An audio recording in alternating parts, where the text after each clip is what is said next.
Kolshewadi police station कल्याणच्या हद्दीमध्ये सहजीवन society आहे तिसगावला.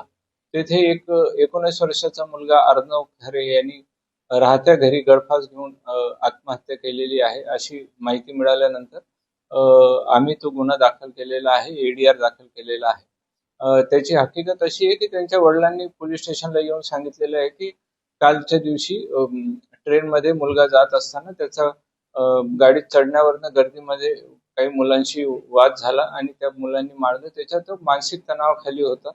त्या कारणास्तव त्यांनी घरी येऊन आत्महत्या केली असावी असा त्यांनी संशय व्यक्त केलेला आहे.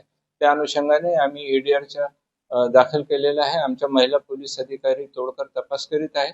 वरिष्ठ पोलीस निरीक्षक श्री गुरव साहेब आहे, त्यांच्या मार्गदर्शनाखाली या गुन्ह्याचा तपास आमचा चालू आहे एडीआरचा. हा जो मुलगा काय करत होता, ठाण्यात कशाला चालला होता? मुलगा हा शिक्षणासाठी केळकर कॉलेजला जातो असं त्याच्या वडिलांनी आतापर्यंत आम्हाला सांगितलेलं आहे. जी ट्रेनमध्ये मारामारी झाली ती काय हिंदी भाषेला मराठी भाषेत घेऊन झाली? त्यांच्या बोलण्यावरनं असं सांगितलं आहे, त्यांच्या खबरमध्ये आहे की पुढे जाण्यावरनं मराठी का बोलतो, हिंदी का बोलतो, असं मराठी बोल, मराठी मुलांनीच मराठी हिंदीत कशाला बोलतोय असं विचारणा केली होती असं त्यांचं म्हणणं आहे खबरमध्ये. त्या अनुषंगाने सविस्तर चौकशी आणि तपास करण्यात येत आहे.